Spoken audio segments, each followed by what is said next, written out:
Bonjour, bienvenue sur notre chaîne. C'est Dr Antoine Yungeko, votre coach en entrepreneuriat, recherche et conseil. Dans cette vidéo, je vais vous expliquer le traitement comptable et fiscal d'une session d'immobilisation. La session d'immobilisation fait partie des opérations inhabituelles ou des opérations exceptionnelles. Des fois, cette opération risque de causer des problèmes puisque ce n'est pas une opération ordinaire, c'est une opération exceptionnelle ou inhabituelle. Son traitement comptable et fiscal alors peut sembler difficile parce que vous n'êtes pas habitué à ce genre d'opération. Dans cette vidéo, je vais vous expliquer étape par étape quelles sont les étapes à suivre pour céder une mobilisation. Alors, dans cette vidéo, nous allons discuter des étapes de session d'immobilisation amortissable. D'abord, ce qu'il faut savoir, quand il y a une session, il faut d'abord identifier si réellement l'immobilisation cédée est complètement amortie ou n'est pas complètement amortie. Si l'immobilisation cédée n'est pas complètement amortie, la première opération que vous devez réaliser, c'est la constatation de la dotation aux amortissements. Et cette dotation est calculée au prorata des jours d'utilisation, donc jusqu'à la date de cession. Donc vous allez calculer cette dotation d'amortissement et vous comptabilisez cette opération en débitant le compte de dotation d'amortissement, le compte de charge, donc 68 à 28, le cumul des amortissements. Ça, c'est la première opération qu'il faut réaliser, donc le calcul, la comptabilisation des dotations aux amortissements jusqu'au jour de cession. La deuxième opération consiste alors à constater le prix de cession et la sortie de cet actif, de cette mobilisation. Alors, quelles sont les opérations qu'il faut regarder, qu'il faut réaliser pour constater cette sortie? Tout d'abord, il faut voir si vous dégagez la plus-value ou la moins-value. Quand est-ce qu'il y a la plus-value ou la moins-value? Vous avez la plus-value lorsque le prix de cession est supérieur à la valeur nette comptable. Et vous avez la moins-value lorsque le prix de cession est inférieur à la valeur nette comptable. Lorsqu'il y a l'égalité entre le prix de cession et la valeur nette comptable, là, il n'y a pas de plus-value et il y a non plus de moins-value. Alors, lorsqu'il y a la plus-value, il faut savoir qu'il y a déjà un impôt qu'il faut payer sur plus-value. Et cet impôt-là doit être payé dans les 15 jours qui suivent le mois de cession. Ça veut dire que cet impôt est calculé, donc c'est 15% de la valeur brute de cession. Donc, il faut savoir que quand il y a la plus-value, vous devez payer un impôt de 15% sur la valeur brute de cession. Et cet impôt doit être payé dans 15 jours qui suivent le mois de cession. Alors, comptablement, cette plus-value s'enregistre comment?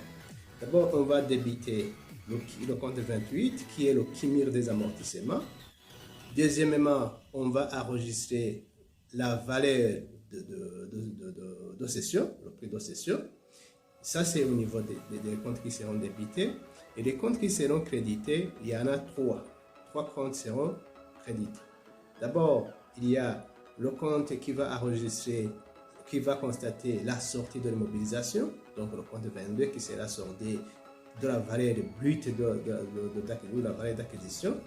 Il y a aussi le compte de plus-value. On utilise 746 plus-value sur cession. Et ce compte-là va enregistrer la plus-value nette d'impôt. Donc, vous prenez le montant brut de cession fois 15%. Donc, c'est alors pour déterminer l'impôt. Et alors, on va soustraire de son montant brut l'impôt correspondant. Et puis, l'autre compte qui sera crédité, c'est le compte qui va constater alors l'impôt sur plus-value. L'impôt sur plus-value. Je répète, dans un premier temps, vous allez constater le prix de cession, donc vous débitez aussi le compte financier pour enregistrer le montant de prix de cession. Deuxièmement, vous allez sortir l'occumé des amortissements, ça veut dire que vous allez débiter le compte 28, l'occumé des amortissements. Et puis les comptes qui seront crédités sont à 3. Il y a le compte 22 qui va constater la sortie d'actifs de votre immobilisation, donc avec la valeur d'acquisition, donc la valeur originale. Et puis le compte de plus-value, qui va enregistrer le montant net de plus-value, donc le compte 746. Et puis alors vous allez constater un compte d'impôt sur le plus-value, donc c'est 15% du montant brut. Alors, quand est-ce qu'il faut payer l'impôt sur le plus-value calculé? Selon la loi burundaise, l'impôt sur le plus-value est payé dans 15 jours qui suivent le mois de cession. Ça veut dire que quand si par exemple vous avez cédé votre immobilisation le 30 du mois, ça veut dire qu'en dehors 15 jours qui suivent alors ce mois, si par exemple vous avez cédé le 30 mai, ça veut dire que l'impôt sera payé dans 15 jours avant le 15 du mois de juin. Donc voilà, il faudra vous souvenir qu'il faut payer cet impôt dans 15 jours qui suivent le mois de cession. Voilà. Et ce qu'il faut savoir, c'est qu'à la fin de l'année, il faut faire attention. À la fin de l'année, quand vous allez déterminer l'impôt sur le résultat de la période, là, il faut bien écouter, le montant de la plus-value doit être déduit lors du passage de l'état comptable au résultat fiscal. Le montant de la plus-value doit être déduit du résultat comptable. Pourquoi? Parce qu'il a été déjà imposé à l'impôt spécifique qui est l'impôt sur la plus-value. Donc, si vous oubliez de soustraire cela, ça veut dire que la plus-value ce montant-là sera imposé 2 fois. Donc, l'imposition d'une même matière 2 fois, ce qui est interdite par la loi. Donc, c'est pourquoi il faudra faire attention lors du passage de l'état comptable au résultat fiscal à lever cette plus-value-là parce qu'elle a été imposée. Donc, voilà, je vais vous montrer ces opérations. Alors, qu'est-ce qui va se passer lorsque vous avez constaté une moins-value succession? Ça veut dire lorsque vous avez cédé un actif pour lequel la valeur de cession est inférieure à la valeur nette comptable.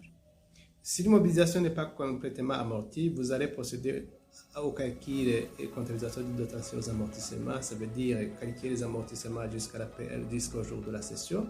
Et puis vous allez considérer cette écriture. Donc 68, vous débitez le compte 68 à 28. Constatez la sortie de votre immobilisation après avec moins-value. Ça veut dire constater débiter le compte 28 du cumul des amortissements, vous enregistrez la valeur de cession dans le compte 56, le compte financier, et puis alors vous allez constater la moins-value sur cession. La moins-value sur cession, qui est la différence entre la valeur nette comptable et le prix de cession. Sinon, l'opération ne sera pas équilibrée. Et puis, au crédit, vous allez juste constater la sortie de votre actif en créditant le compte 22, donc le compte concerné de l'immobilisation qui est cédé. Si c'est le compte véhicule, si c'est immobilier, etc. Vous allez choisir le compte qui sera crédité en fonction du compte utilisé pour réaliser cette immobilisation.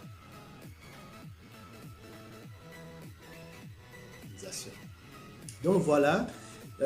C'est comme ça qu'on va traiter cette opération de cession et je pense que cette vidéo quand même va vous aider et je vous rappelle que cette vidéo vous a plu. Si vous n'êtes pas abonné, il faut vous abonner pour ne pas rater les prochaines vidéos. Nous allons continuer à produire des vidéos qui aident les professionnels à s'améliorer dans les matières. N'hésitez pas à liker cette vidéo et de la partager pour aider les autres professionnels. Merci.